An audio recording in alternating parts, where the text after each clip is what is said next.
we did 20s Charleston today. That's sort of the earlier Charleston, a little more upright, a little more twisty. So we worked on just this. 1, 2, 3, 4, 5, 6, 7. Just getting that. And trying to get a little bounce on every beat while you do it.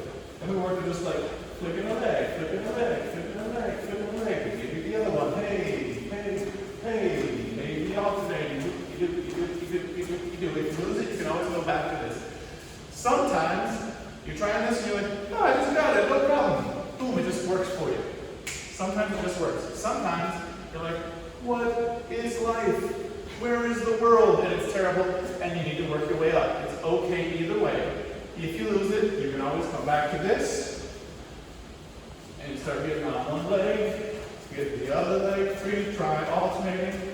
What we got to eventually was the basic 20s Charleston step going, bop, bop, bop, bop. That's your basic solo 20s Charleston. We put it together with a partner, and when we faced the partner, we started out here holding hands, and I went back first.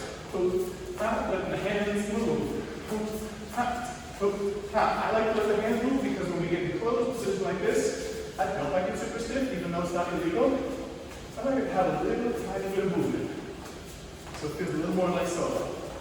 We did 2 turns. Here they are. Poof, bop. We got bop and around.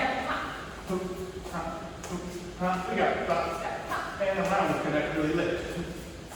Then we put them together. Poof, hop, poof, hop, poof, hop. And then you're done. Hey, who's that?